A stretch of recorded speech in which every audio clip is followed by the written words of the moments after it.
Right. Janasena party అధినేత పవన్ కళ్యాణ్ గారు పిఠాపురంలో 70,354 ఓట్లతో గెలిచినట్టుగా అయితే అఫీషియల్ గా డిక్లేర్ చేశారు. ఆ ఫామ్ అంటే డిక్లరేషన్ ఫామ్ తీసుకోవడానికి కూడా కొణిదెల నాగబాబు గారు, మెగా బ్రదర్ నాగబాబు గారు కూడా వెళ్ళినట్టుగా తెలుస్తుంది. అంటే ముఖ్యంగా చూసుకుంటే మన పవన్ కళ్యాణ్ గారి గెలుపు చాలా భారీ స్థాయిలో ఉంది. నిజంగా చెప్పాలంటే జనసేన పార్టీగా అందరూ కూడా 21కి 21 కూడా చాలా బలంగా దూసుకువెళ్ళాయి. ఎంతో భయంకరంగా అంటే అసలు ఎక్కడా కూడా అవతల అపోజిషన్ కి ఛాన్స్ ఇవ్వలేదు.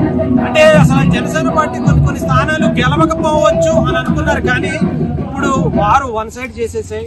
ముఖ్యంగా అసలు ఒక మువ్వెత్తున ఎగసిపడినటువంటి జనసేన పార్టీకి సంబంధించి ఓటర్లందరూ కూడా చాలా బలంగా ఓట్లు వేయటం అయితే జరిగింది.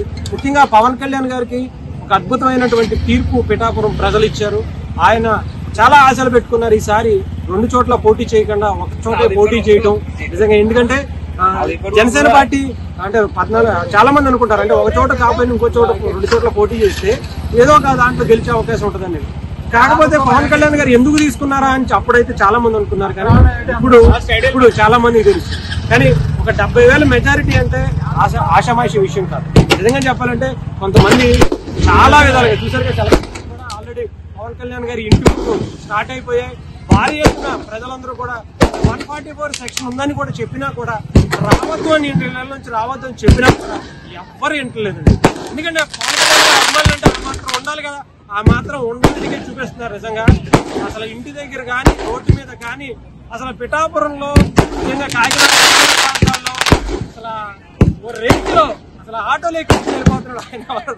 బాంబులు ఆటోలో ట్యాకర్ పెట్టుకుని పిఠాపురం మొదలుపెడుతున్నారు ఆయన. ఇది పవన్ కళ్యాణ్ గారి ఫ్యాన్స్ అండి.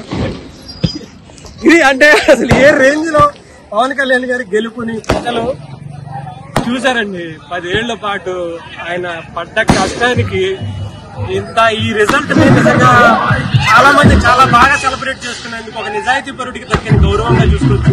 పవన్ కళ్యాణ్ గారి గెలుపు నిజంగా చరిత్రలో నిలిచిపోయే విధంగా ఒక కొత్త తరాన్ని, జనసేన తరాన్ని ఇప్పటి నుంచి మనం చూడబోతున్నాం అని చెప్పి పిఠాపురం నుంచి అనుకోవచ్చు.